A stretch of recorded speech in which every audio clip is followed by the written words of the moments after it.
Good morning, everyone. Good morning. I'm Tom Edge, and I'll be presenting service today along with Megan Rancier. Tina Jones and Steve Israel are providing technical assistance, and Ted Goldman is our music director. Please be aware that we are recording this service, and it will be posted on our YouTube page. For privacy, we do pause recording during joys and concerns. Also, at the end of the service, after we extinguish the chalice, that will be the time for announcements. We seek inspiration and meaning from a great many faith traditions and philosophies. We support each other's lifelong spiritual journey and encourage work for justice and peace. We value open minds and loving hearts. Here, may our minds stretch, our hearts open, and our spirits deepen. If this is your first service at MVUUC, please note that we are a diverse group with varying interests and beliefs, and our services are varied in format, tone, and topic. We encourage you to attend or view several services to gain a good understanding of our congregation. If you'd like to receive our weekly email newsletter, which is the best way to know about current events at MVUUC, please complete one of the blue information cards located in the back pockets of the chairs. Thank you, Don. This will help us to learn about you and answer any questions you might have. Please feel free to leave completed forms on the front greeting table.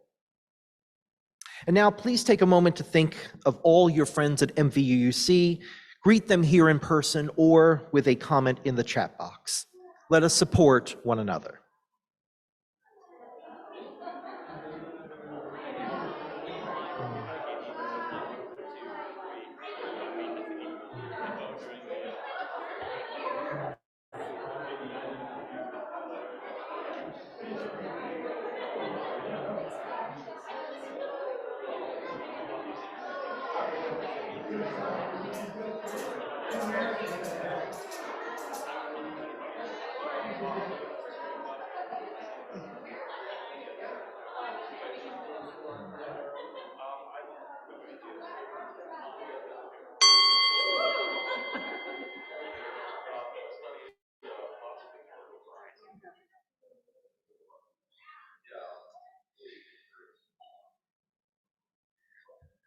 I know that was a loud one, but sometimes when it's the little ding, you don't pay attention. So, sorry, I went into teacher voice for a second. The chalice will be lit today by Lynn Israel. Hey, Lynn. Ciao.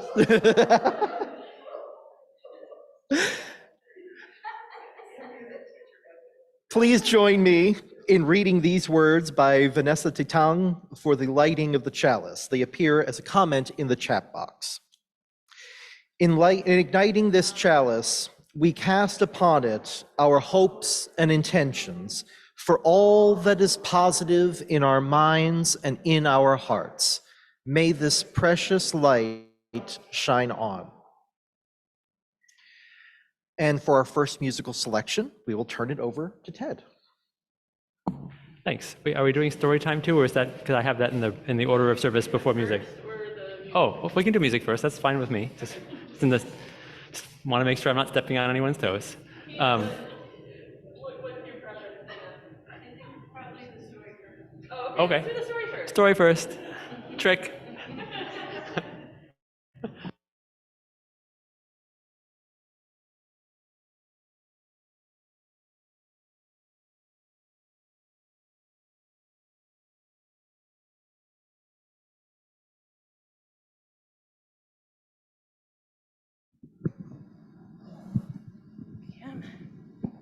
All right, so the librarian's going to read today. Diwali in my new home. Today is Diwali, the festival of lights. It's Priya's favorite holiday.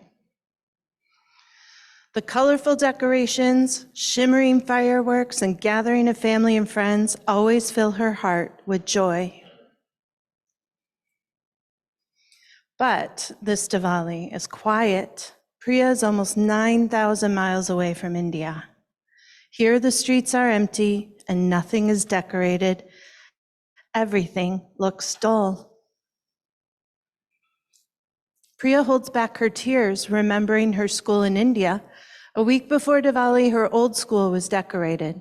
Everyone wore traditional outfits, made cards, and sang festive songs. Here, no one seems to know about Diwali. When Priya returns home this afternoon, the scents of cardamom and warm ghee greet her. The sweet aromas wrap around Priya like a hug. It smells like Diwali, Priya says. She remembers her grandmother's words. Goddess Lakshmi always visits a clean and decorated house. Priya helps her mommy vacuum every room, wishing for Goddess Lakshmi to come to their new home. On the front steps, Priya sits with the colorful sand to make a flower as a rangoli, just the way she would in India. A rangoli will bring luck and happiness. The aromas floating from the kitchen window and the eye-catching rangoli draw the neighbors. What smells delicious? Wow, that looks beautiful. Is it something special today? Yes, it's Diwali, a festival of lights and feasts and fireworks, replies Priya. Can we help? The vibrant colors in the rangoli make the entrance glow. Next, Priya helps her papa with the lights. On a new moon night, the twinkling lights will make the house bright, she says. Are you getting ready for Christmas already? No, it's for Diwali, the festival of lights, a reminder of the victory of light over darkness, Priya replies, feeling the warmth of the festive lights. Papa invites the neighbors to celebrate with them. At sunset, it's time for prayer, the puja. Priya puts on her special embroidered salwar kameez and clinks her bangles.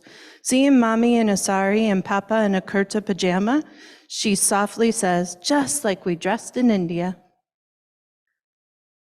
Together, they light clay lamps, the diyas, and the incense sticks in front of the deities Ganesha, Lakshmi, Rama, Sita, and Lakshman. Priya clears her throat and sings while offering marigold flowers to the gods and goddesses.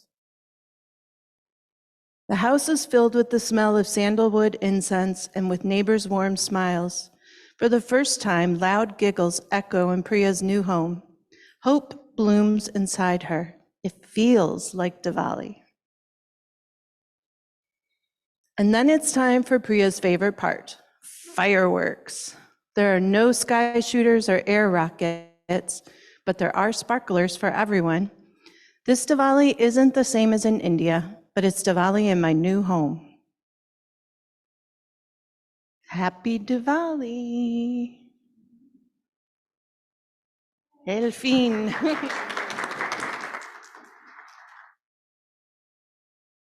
So I'm glad that Tina did that story because our music is a song to the goddess Lakshmi. So I don't need to explain so much about that since we just heard that in the story. So happy coincidences. I'll just mention, I guess, a couple of little things. So your role will just be one line, which happens at the end of each verse that I'll sing. And we'll practice that together. Your line is going to be Om Jai Lakshmi Mata. I'll say that one more time. Om Jai Lakshmi Mata, which is the title of this song as well. And that's just a welcome and a greeting to the goddess Lakshmi.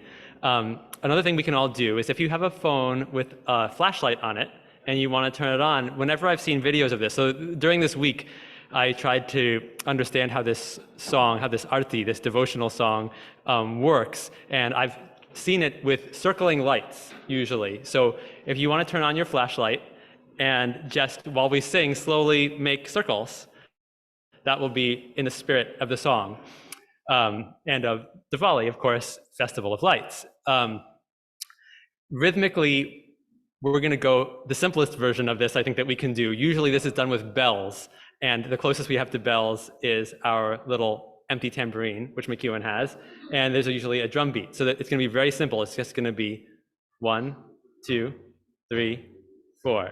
1 and 2. Exactly. 3 and 4. 1, 2. So that when I get started, you'll just play along with my. And I don't have the right instruments, of course, at the piano either, so I'll do the closest thing here, which is a steel guitar. But you know, it's always tricky, of course, when you want to take something from another culture to celebrate it, to do it in a way that's respectful and that's in the spirit of learning and celebrating it. And so I think the biggest challenge for me was to try to learn and say the words in a way that sounded even remotely like what I was hearing, of course, on the video. So I wrote down a phonetic version of it, a transliterated version of it for myself. So if anybody ever sees this who speaks Hindi, please realize this is my best attempt with no teacher. And I tried to capture the musical inflection, which is very different from traditional Western music. There's all these little twists and turns in the melody, which aren't it's almost like slipped through my ear, but after a few listens, you get the hang of it. So this is Om Jai Lakshmi Mata, and I'll just point at you for your line. Let's just make sure you've got your line again. It's going to be Om Jai Lakshmi Mata. One more time. Om Jai Lakshmi Mata. And that's the welcoming. That's the greeting and welcome to Lakshmi. So here's the song, Om Jai Lakshmi Mata. Yes, great. You can start the lights if you have them. For the camera, whoever's doing the camera, if you want to zoom out a little bit so you can get the lights in there, that would be a fantastic thing to include on this video. Om Jai Lakshmi Mata, Maya Jai Lakshmi Mata, Tume Kuma Nisadina Sevata, Maya Jiko Nisadina Sevata. Hare Vishnu Data, Om Jai Lakshmi Mata, Uma Rama Brahmani, Tumahi Jage Mata, Maya Tumahi Jage Mata. Chandra Madhyavate, Surya Chandra Madhyavate, Narade Rishi Gata, Om Jai Lakshmi Mata, Durga Rupari Nanjani, Sukha Patidata, Maya Sukha Sampatidata,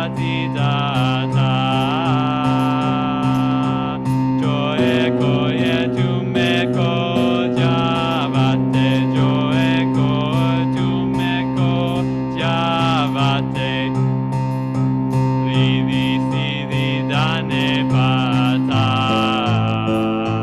Om Jai Lakshmi Mata. One more time. Om Jai Lakshmi Mata. Thank you, guys.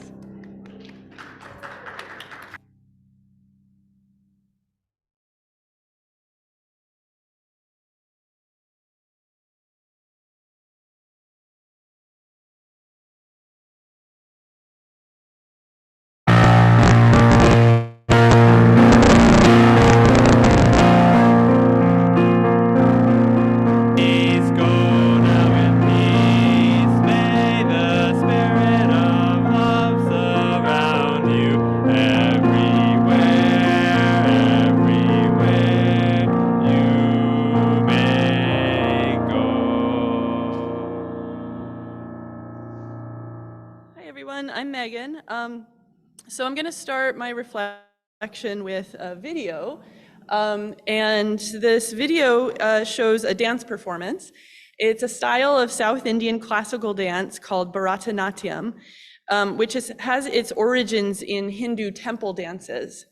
Although Diwali is celebrated by several religions in a variety of ways, and I'll talk about this, this dance performance connects to the Hindu celebration of Diwali that venerates Lakshmi, which the goddess of wealth, to whom we just sang. So this is a nice continuation, and here is the dance performance of Bharatanatyam.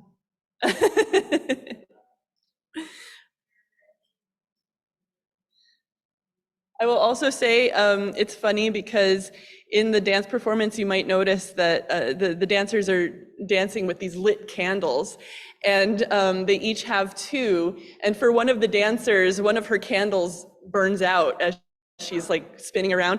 And one of my candles burnt out too today. So that seems to be a theme. Here we go.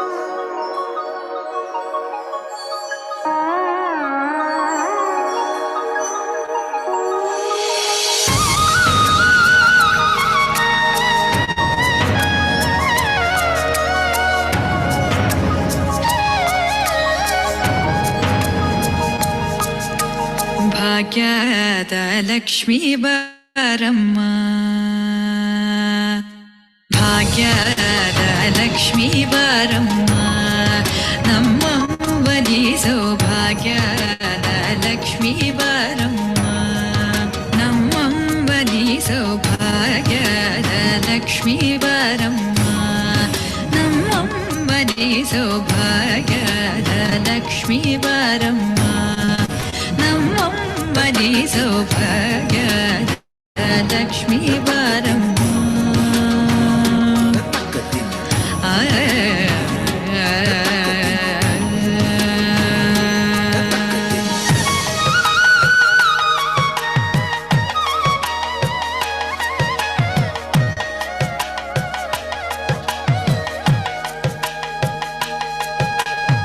ಹೆಜ್ಜೆಯ ಮೇಲೆ ಹೆಜ್ಜೆಯ ನಿಕ್ಕುತ ಹೆಜ್ಜೆ ಕಾಲ್ಗಳ ಧ್ವನಿಯ ಮಾಡುತ್ತ ಹೆಜ್ಜೆಯ ಮೇಲೆ ಹೆಜ್ಜೆಯ ನಿಕ್ಕುತ ಹೆಜ್ಜೆ ಕಾಲ್ಗಳ ಧ್ವನಿಯ ಮಾಡುತ್ತ ಸಜ್ಜನ ಸಾಧು ಪೂಜೆಯ ವೇಳೆಗೆ ಮಜ್ಜಿಗೆಯೊಳಗಿನ ಬೆಣ್ಣೆಯಂತೆ ಭಾಗ್ಯದ ಲಕ್ಷ್ಮೀ ಬಾರಮ್ಮ ನಮ್ಮಮ್ಮನಿ ಸೌಭಾಗ್ಯದ ಲಕ್ಷ್ಮೀ ಬಾರಮ್ಮ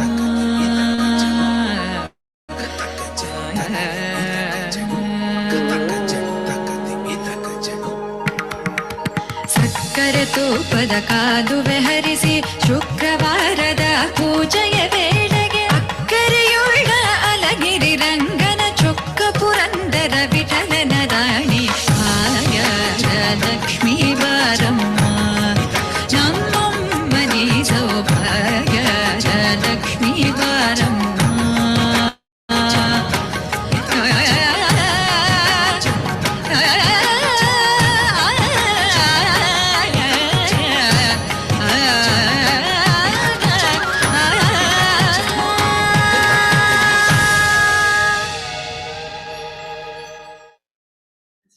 Is a dancer portraying the goddess You Lakshmi probably know. herself, goddess of wealth.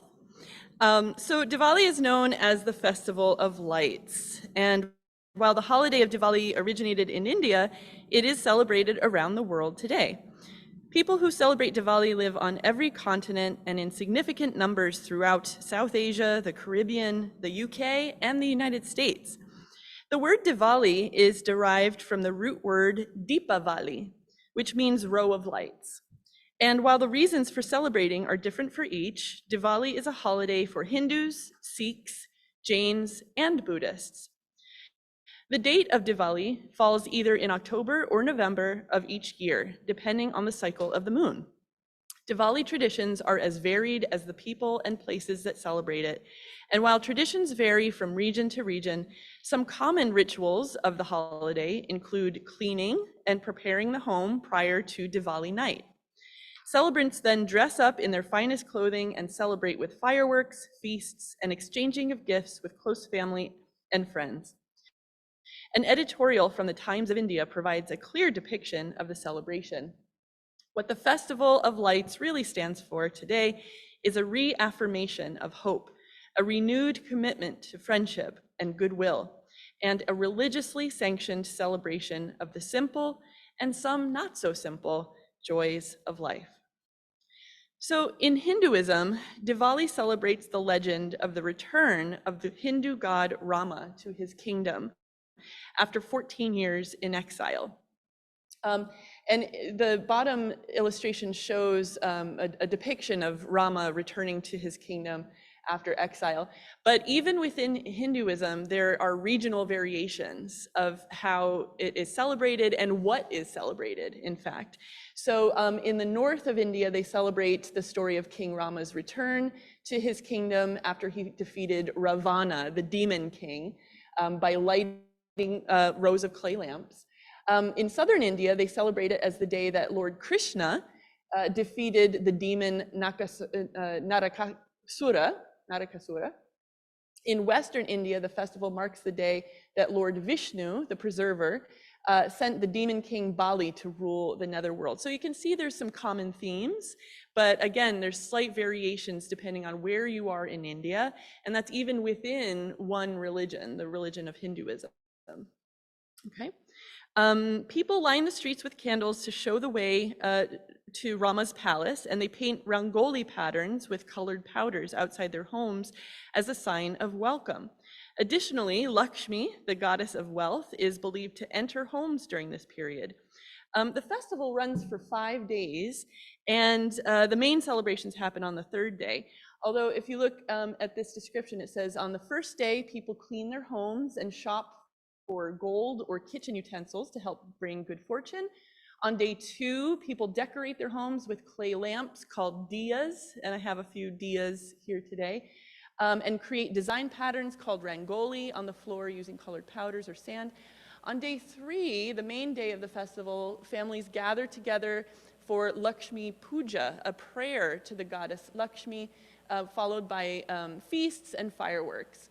On day 4, this is the first day of the new year. So this is also a New Year celebration in Hinduism, when friends and relatives visit with gifts and best wishes for the season. And on day 5, brothers visit their married sisters who welcome them with love and a lavish meal. So a lot of reinforcement of family and community ties. But just very briefly, I wanted to show you some information about how other religions celebrate Diwali, because it's not simply a Hindu holiday. So Jains, for Jains, Diwali marks the anniversary of the day that Mahavira, the 24th and last Tirthankara, or teacher of the Jains, gave his last teachings and attained liberation. On the same day, Sikhs celebrate Bandi Chor Divas, the Day of Liberation. In 1619, the 6th Guru, Guru Hargobind Sahib, returned to the Golden Temple after he was released from prison and secured freedom for 52 Hindu princes. On this day, Sikhs celebrate and reflect on the ideals of religious freedom, justice, and service. Buddhists celebrate Diwali because this is the day when Emperor Ashoka, who was an emperor of the Indian subcontinent in the 3rd century BCE, the day when he converted to Buddhism, and he's credited with playing an important role in the spread of Buddhism across ancient Asia. And Buddhists celebrate Diwali by chanting mantras and remembering Emperor Ashoka. So the many ways that Diwali is celebrated demonstrates the idea that diverse communities can share a significant cultural practice, but also maintain it according to their own unique beliefs and traditions. We don't all have to celebrate the same holidays, and even when we do, we don't have to do so in exactly the same way. Think about Thanksgiving, for example. Think about the very, very different ways that we construct the Thanksgiving meal, the different food traditions that each of our families or each of our communities bring into this shared American holiday. I should say North American holiday because it's celebrated in Canada too. While many families stick to the traditional turkey, others might prepare tamales, for example. or substitute the mashed potatoes with mac and cheese, or just order Chinese takeout. Regional Thanksgiving food traditions are plentiful. For example, the classic Midwest green bean casserole, right, would be viewed as a very foreign inclusion by a lot of folks from outside the Midwest. But it's a staple of Thanksgiving dinners here, but definitely not in other parts of the US. So for example, me coming to Ohio from Pennsylvania and then California, that was new to me. But for a lot of folks here, it's like it's not Thanksgiving without the green bean casserole.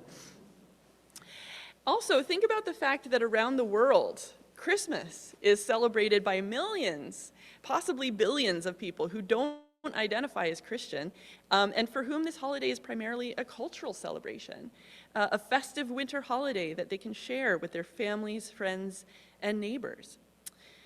But the celebration of Diwali should also remind us of the current season and our place within it.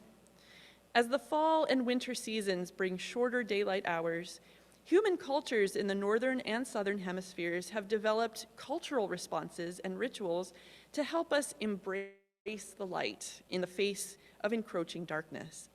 For example, in many North American indigenous cultures in North America, the dark and cold season was the time when storytelling became the main community activity.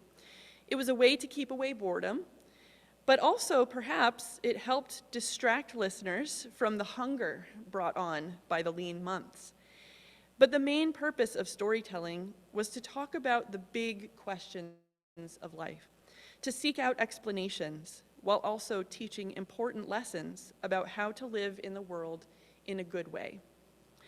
And whether it's the lights that guide Lord Rama back to his kingdom, or the lights of a Christmas tree or a Hanukkah menorah, or a bonfire lit in honor of the winter solstice, or even a simple UU chalice.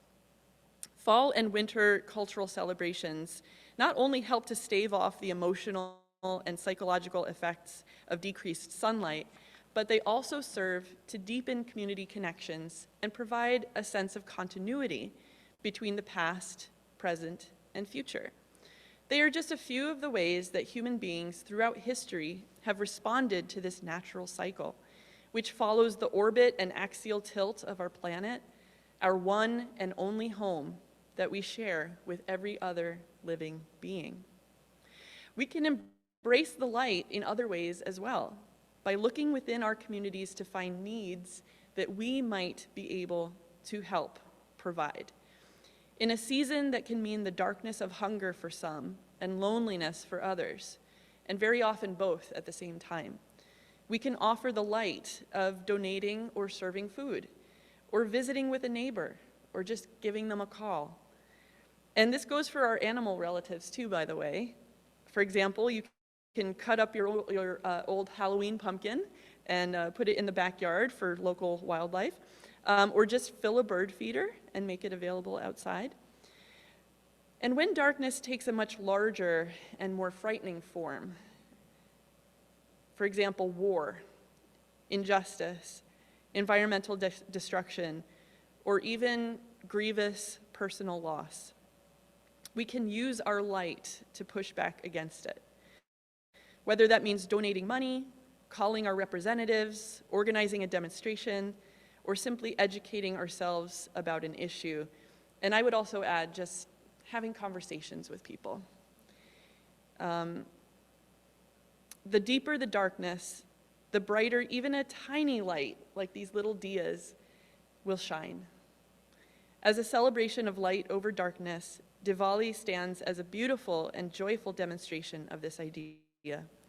Let us all strive to bring that tiny light with us into these dark months, with the hope that putting our lights together will help keep the glow burning brightly in our hearts and in the world around us.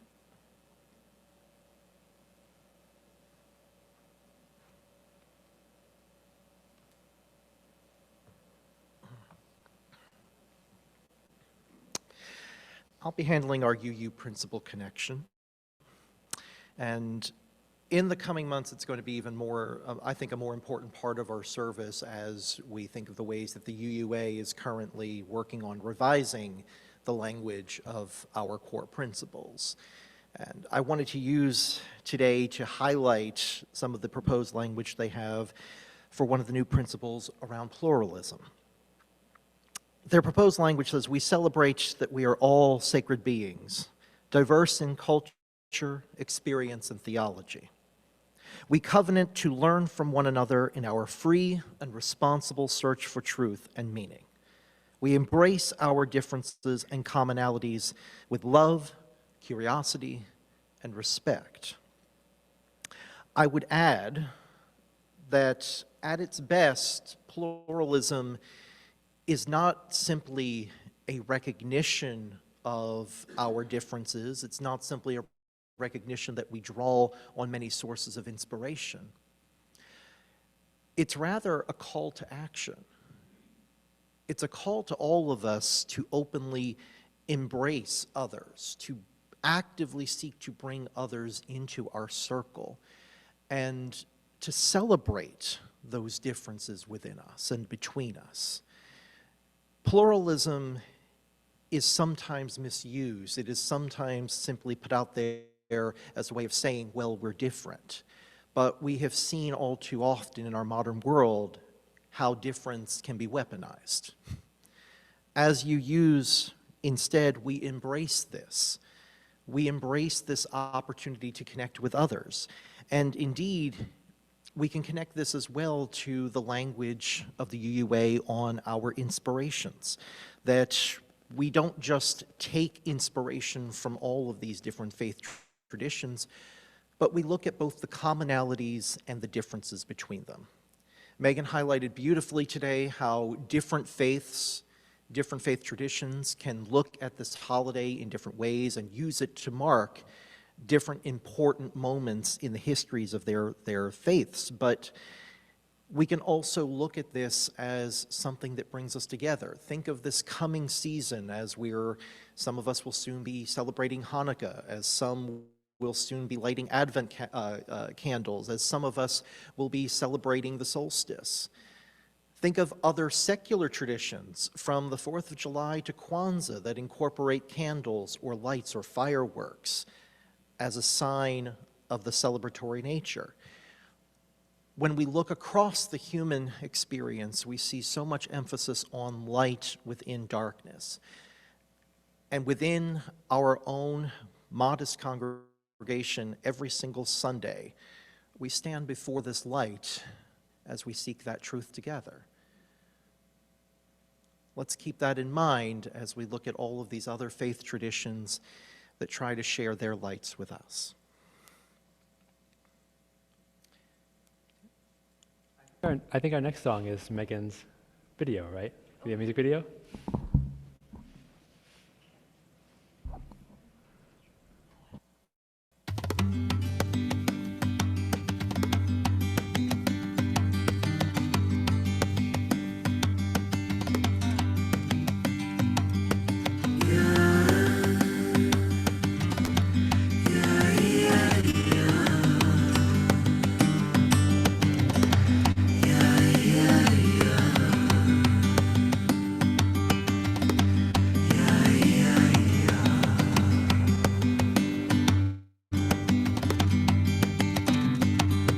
Billions live their lives. That Muhammad, Krishna, or the Buddha are the way. Still some believe it's right to say in the name of Jesus when you pray. We are a human kind of 7 billion. So many different races and religions, and it all comes down to one. Some say God's a him, and still many believe that he is a her. Does God live in our hearts, or is she somewhere out there in the universe? universe. We are a humankind of 7 billion. So many different races and religions, and it all comes down to one. How far will we have to go before we learn the lesson? Gandhi was a Hindu, Martin Luther King a Christian. Regardless of religion, they knew love was the mission. And it all comes down to one.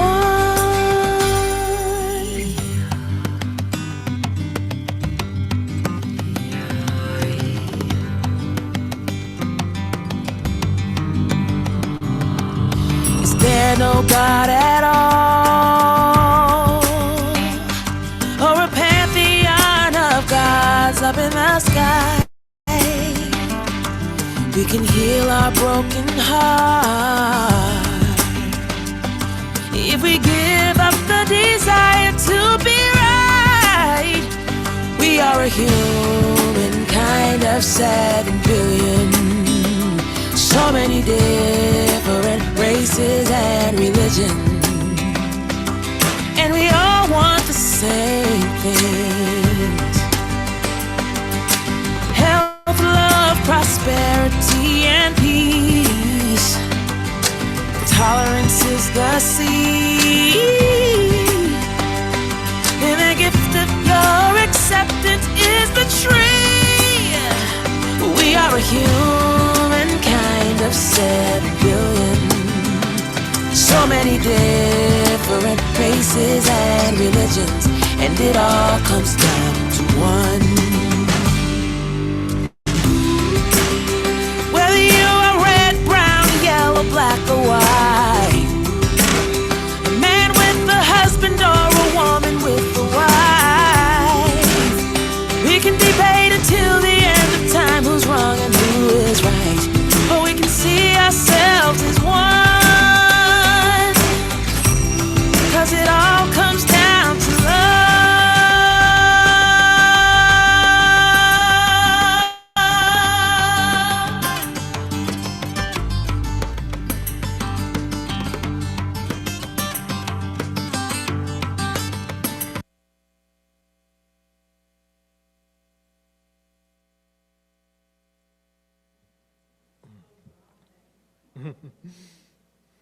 We'll get there, don't worry.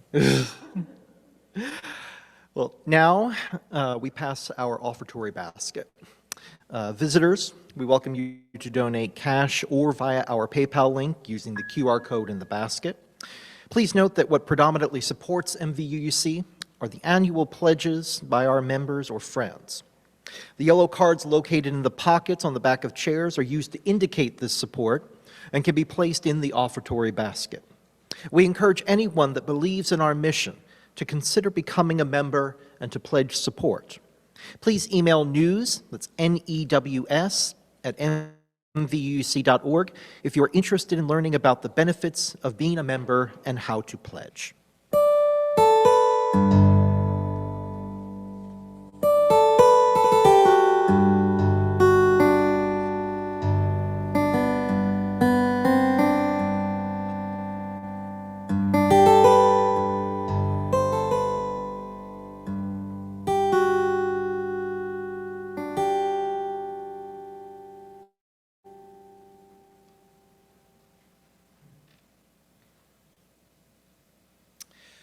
Now is the time for the sharing of joys, concerns, and milestones. Tina, please stop recording at this time. And now let's take a little quiet moment to calm our minds and then sit silently together.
So our closing words today are a Diwali message from the Catholic Bishops' Conference of India. Diwali symbolizes the victory of light over darkness, good over evil, and knowledge over ignorance. Towns and countrysides will be decorated with colorful, lively lamps and rangolis. Amidst the joys and sounds of the celebration, Diwali continues to evoke deep spiritual meanings for us individually, for our country, and for our world today. In the celebration of Diwali, wealth is celebrated as a gift of the divine. Therefore, wealth and riches are also to be seen as opportunities to do good and to contribute to the welfare of fellow human beings. The exchange of gifts is not simply a material gesture, but a manifestation of affection, love, and relationships. But above all, the lights of Diwali mark the immense reality that light will finally triumph over darkness, love will overcome hatred, and righteousness will banish evil. As Mahatma Gandhi told us, if light can come out of darkness, then alone can love emerge from hatred. If light can come out of darkness, then alone can love emerge from hatred. Today, more than ever before, our world and our country needs light. The light of love, the luminosity of justice, the torch of charity, the flame of truthfulness, and the proper use of religion, enlightened by truth faith. Swami Vivekananda gives a clarion call, quote, "Bring all light into the world. Light, bring light. Let light come unto everyone. The task will not be finished until everyone has reached the Lord. Bring light to the poor and bring more light to the rich, for they require it more than the poor. Bring light to the ignorant and more light to the educated, for the vanities of the education of our time are tremendous. Thus bring light to all and leave the rest unto the Lord." Unquote. Each one of us is the bearer of this light. As Jesus taught, "Let your light so shine before men that they may see your good works and glorify your Father who is in heaven." May this Diwali be an occasion for all of us to light up our inner lamps of truth and integrity, justice, and peace. May we effuse the light of wisdom, understanding, and tolerance. May our hearts, kindled with the fire of God's love, assist the poor and marginalized, the weak and the afflicted, so that those who are less privileged may also feel the joy of Diwali. As we celebrate this great Indian festival, we pray for our country, our leaders, and our people. May God bless us with prosperity, tranquility, peace, and harmony. Let each diya we light bring a glow of happiness on our face, enlighten our soul, and bring goodness to those around us. Happy Diwali.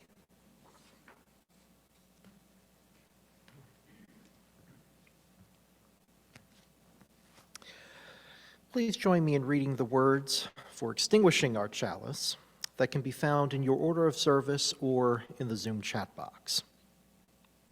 Together, we have enjoyed the warmth and beauty of stories of this flame and of this special community. As our chalice flame is extinguished this morning, we can still remember that its glow is carried within us. We can use our inner lights and this flame to kindle new sparks throughout our lives and in the world. May the spirit of peace and togetherness bless your lives. Now is the time for announcements. Do we have any announcements here? I have one. Oh, go ahead. Our anti-racism reading group will meet this Thursday, November 16th at 7 p.m. via Zoom. If you are interested in joining us and you haven't yet, please email me at president@mvuuc.org. Thank you.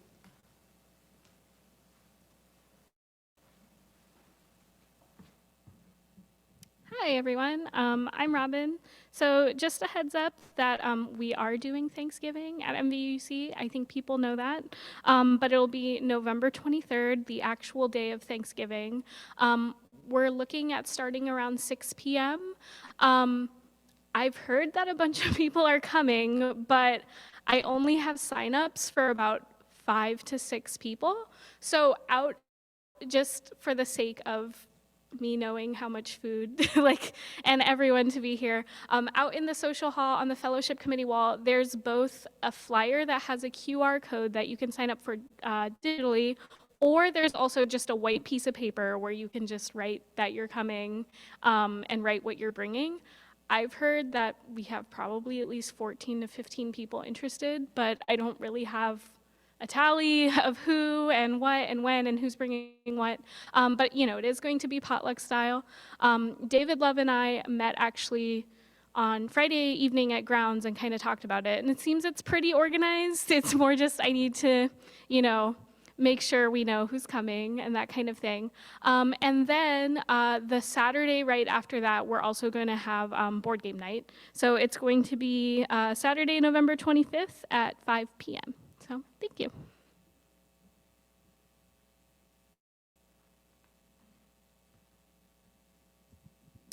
Tina, do we have any online?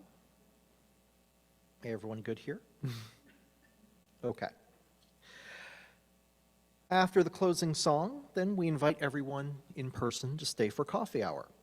Our closing song today is hymn number 108, How Can I Keep From Singing? This is the same one we sang last week, and it seemed to resonate with the congregation, so we're doing it again. Wrong pedal.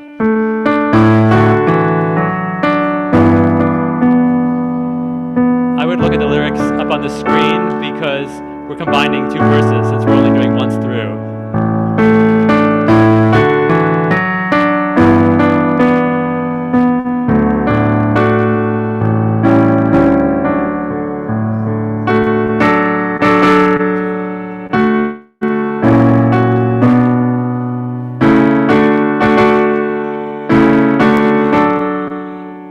We'll get there.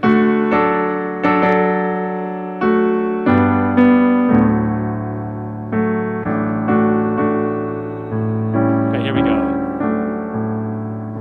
My life flows on in endless song above earth's lamentation. I hear the real, though far off hymn, with signs a new creation. No storm can shake my inmost calm, while to this rock I'm clinging. Since love prevails on heaven and earth, how can I keep from singing? Lovely. Oh.